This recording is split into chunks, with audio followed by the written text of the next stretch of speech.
This is Ken Mercer of Mercer Moments in American History with a special report geared toward moms and dads. The time is September, the year 2024. And the question is, are they banning books or are they banning moms and dads? My thesis is, books are not being banned. You can still buy whatever you want with your own money. But what they're banning is the input, the First Amendment rights of moms and dads in America. Today is a program you need to hear. As you know, I like to begin every program with a shout out to one state, one university. Today it's Texas A&M University, but I need to preface that and say they're in no way responsible or endorsing this segment whatsoever. In fact, this school is one that I know in particular that some of the best classroom educators I've ever seen came from Texas A&M University. You know, young women and men who understand the importance of moms and dads and listening to the concerns of parents. So pray for all those kids at Texas A&M, those young men and women across the nation. They need our encouragement. They need our prayers. If you've watched the news the last few weeks of this summer, you've seen several times where the national news media is running stories about what's all this book banning in America? Who are these people banning books? I will tell you, as an eyewitness, as you may have been too, when I watched the Democrat convention for 3 nights, at least three times, the speakers complained about book banning in America. The vice president went to a national organization meeting in Houston, Texas, and again said, what's all this book banning? And again, we're hearing from the media and other sources and politicians, who are these people? What's wrong with these people trying to ban books? It's pretty condescending. Especially when you realize there are people they're talking about are moms and dads who've had the courage to go to their school board and say, what are these materials that you paid for using our tax money for our children? What's going on? And parents, I thought, had the right. I know in countries what I call MSC, M Marxist, S Socialist, C Communist, moms and dads do not have those rights. Try that in Cuba or China or North Korea. See what happens there. But tell me it's not happening in a place called the United States of America. But again, the people who are attacking moms and dads are refusing to present or review the evidence. They're just going to go to name calling and attacking parents. So the ones who they claim are banning books are moms and dads. And let me share with you, the examples are not onesie Tuesday. They're not some anomaly. It's across the entire nation. Moms and dads are going to school boards, and many of them are pointing out, saying that in their area, they may have had the lowest reading scores in 40 years, or the lowest math, lowest science, lowest history scores. Sometimes it's all those things, the lowest in 40 years. And they said that instead of improving educational materials to help, they bought some of these books. And I'm going to use some of the words that parents have said. Some of these books are clearly age inappropriate. They're saying that it's sexualizing young children. And they even claim, asking a question, is this sexual grooming of young children? And let me frame the debate, because when I see the media and some politicians, they always use some anomaly out there, a 12th grader reading this book. The parents, again, let's frame the debate for the essence of the media who might want to cover some of this stuff. They're talking 4, 5, and 6-year-old kids, kindergarten and pre-K. They're talking 8, 10, maybe as far as 12-year-olds. So let's frame the debate. The educational materials, the books and other materials they're complaining about are 4, 5, 6, 8, 10, and 12-year-old children. I challenge the media. I'm going to open and challenge all the mainstream media to go on your nighttime news tonight at 5 or 6. Read some of the passages that moms and dads have read from those books. Again, meant for the youngest children. Again, I don't trust you. I'm talking about elementary school. Again, 4, 5, 6, pre-K, 8, 10, 12 years old. Read some of those books on the air, what parents are complaining about at school board meetings, and let's see if you're able to keep your license to broadcast. Very serious about that. Again, what I'm challenging the national media, the nighttime news, is what I call little journalistic courage. Take some of the evidence presented by moms and dads across the country. Again, do not change the debate that I framed, those elementary school kids. Let me get examples. Throughout the nation, And there's plenty of tape you can roll. Parents are going to local school boards and they're asking questions about some of the education materials, textbooks bought with taxpayer money for their children. And they open and begin to read from these books to the school board of, let's say, obviously adults, if not seasoned adults. And all of a sudden there's an objection from the school board saying that language is inappropriate for a group of males and females together. They're saying the language in that book is inappropriate for a group of elected officials, of adults. And of course, the parents reply, if this is inappropriate for the school board, how is it then appropriate for 4, 5, 6, 8, 10, or 12-year-old children? And why did you buy 3 to 5 copies of this book, not just for our elementary school, but every elementary school in the district and some of the junior highs too? So those are the books I'm challenging in the media. You have those things, and you should report and read directly from that on the nighttime news if you can still keep your license as to what's going on.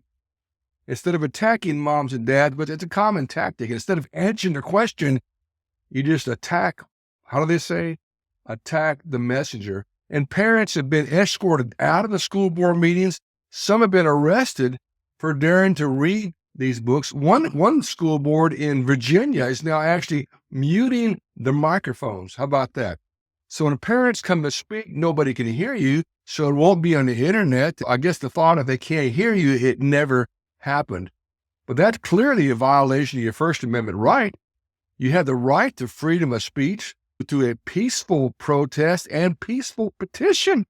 I repeat, there's 5 freedoms in the First Amendment, and those 3 that I'm going to express now: freedom of speech for moms and dads, freedom of peaceful petition, and freedom of a peaceful protest.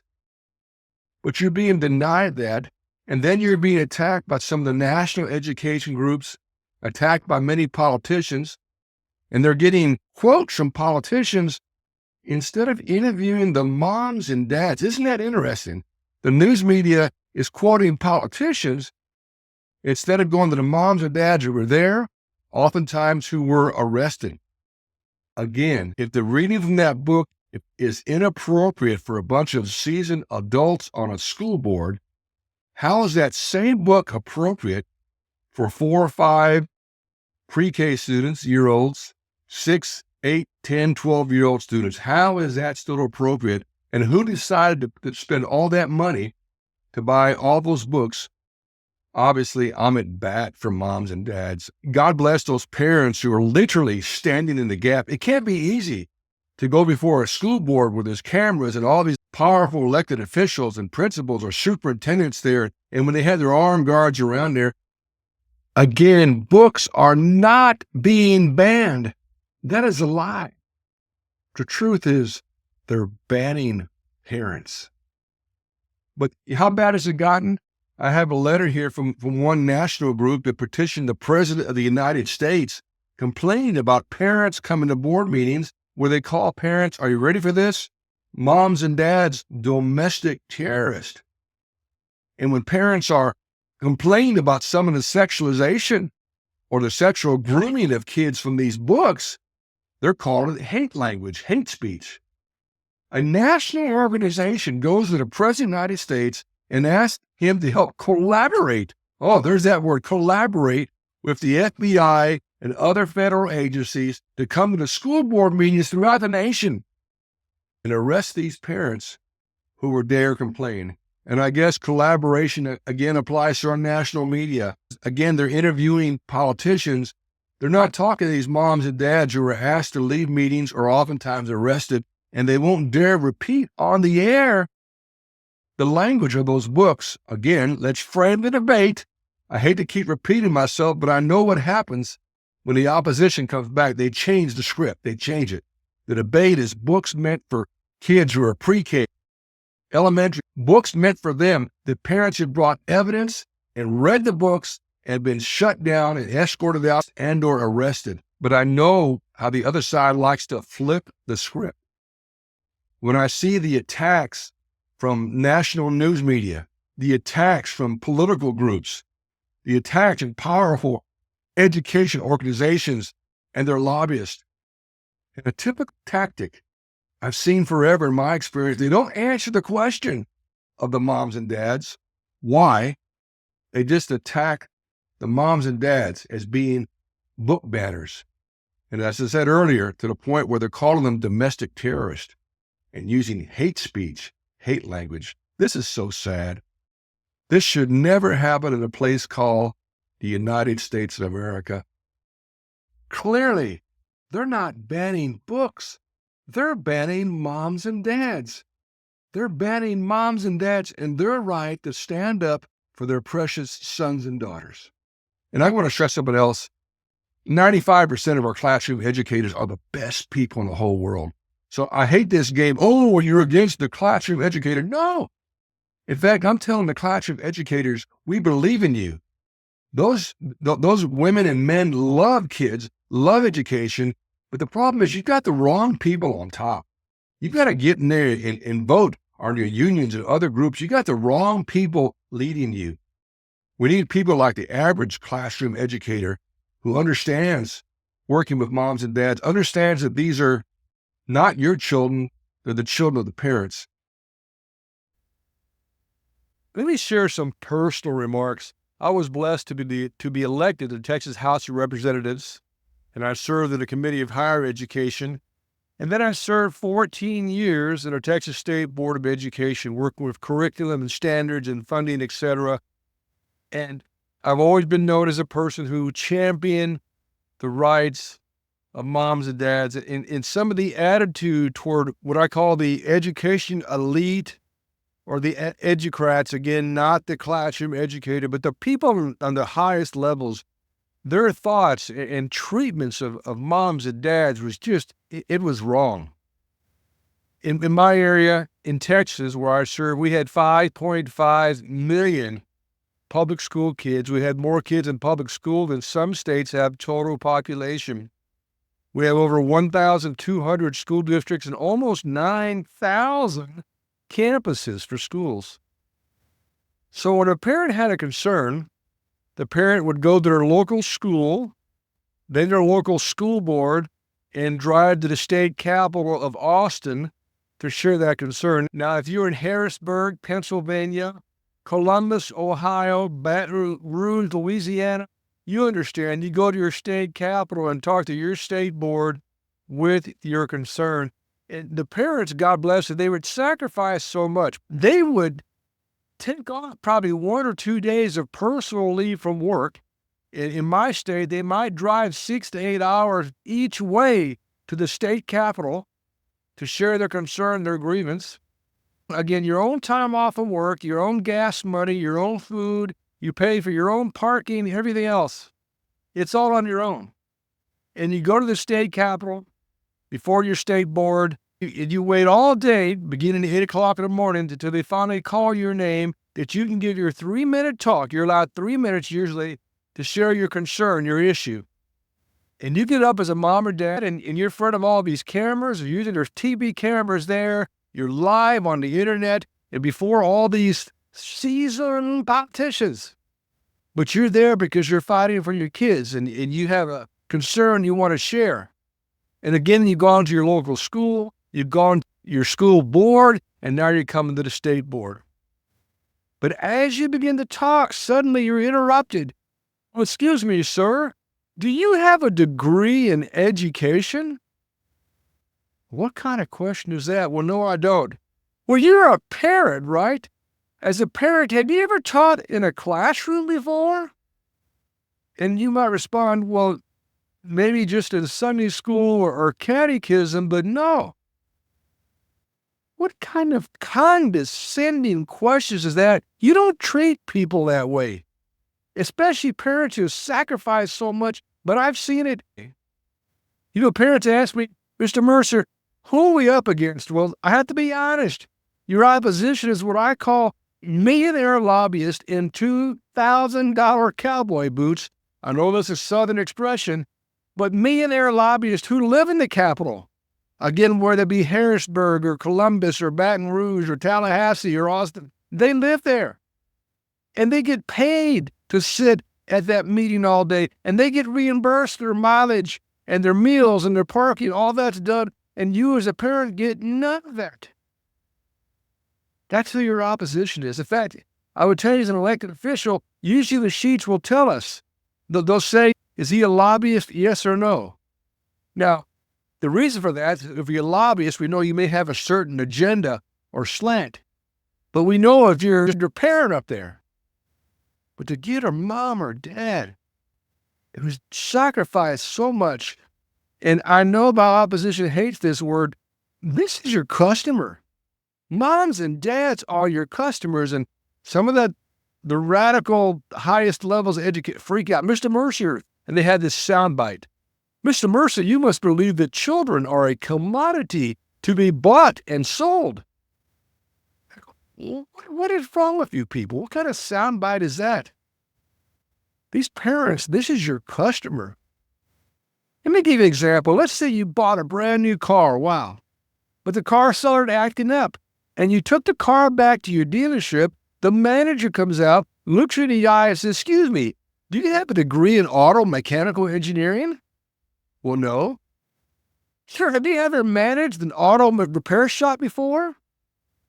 What kind of question would that be? If you go to a restaurant and the food is bad and the service is horrible, you call the manager and the manager says, excuse me, ma'am, you have a degree in culinary arts?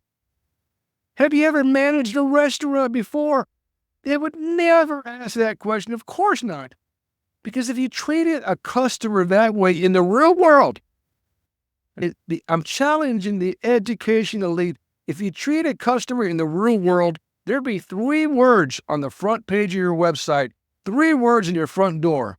Those 3 words would be out of business. I repeat, if you treated a parent that way, a customer that way, in any business, the 3 words on the home page of your website, the 3 words in your front door would say out of business. You don't do that to moms and dads. That attitude has always shocked me, to treat parents that way. And when I ask you as officials, I'll say, who is your customer? They say, well, I guess it's probably American Federation of Teachers, AFT, National School Board Association, a National Education Agency. Maybe it's our superintendent, or maybe it's Federal Department of Education. They don't even know that the parents, that is your customer. And maybe that's the big disconnect. Classroom educators get it because they're in the front lines. They see the moms and dads every day. But a lot of the education elite, I have to ask you, what is wrong with you people, the education elite? How dare you treat moms and dads that way? I just want to share that because I'm an eyewitness and I've seen it too many times. It's not fair. It's not right. And again, in the real world of free market, free enterprise competition, you would never, never, never treat a customer that way. Well, let me end this session of they're not banning books, they're banning parents with a couple quick thoughts. First, again, it's not the classroom educator. They always try to flip it on this. Oh, you're against all educators. No, we are not. We're standing with the vast majority of classroom educators. The problem is the people on top, what I call the educrats, who have some really weird beliefs. Here's 2 of them. 1, there are some who actually believe that every morning when you drop your sons and daughters off at the steps of the schoolhouse, you have given up your rights as moms and dads. Hello. What is wrong with these people? These are your precious children, and you will always be the moms and dads. And secondly, there's another belief that somehow the money given by the parents and the taxpayers, some of these educrats, again, the people on top, believe it's their money. Read my lips. It's not your stinking money to go and buy whatever you want, especially when you're buying inappropriate books that are clearly have sexualization of our children, if not, as some parents are afraid of, actual sexual grooming of kids. It's not your money. It's money entrusted by the taxpayers, the parents to bless their kids to learn how to read and write and do math and science and history. And I got to mention one last thing. I'm going to give a shout out to a group that I really applaud called Moms for Liberty. They've taken chapters across the nation. But I was reviewing one local school board race in one city, and the editorial board came out twice, apparently, with the two candidates, one man and one woman, who were not endorsed by the major educational unions, but they were supported by Moms for Liberty. That was a front page editorial concerned that you're supported by Moms for Liberty. When in education did we start attacking moms? What do moms want? They want good schools and safe schools. Who does not want good schools and safe schools? To find the media in, I'm going to say it, in collaboration with the national unions, attacking Moms for Liberty. I have to again say, what is wrong with you people? And again, I'll tell you, my thesis is they're not banning books. You can buy whatever books you want with your own money. That is a lie.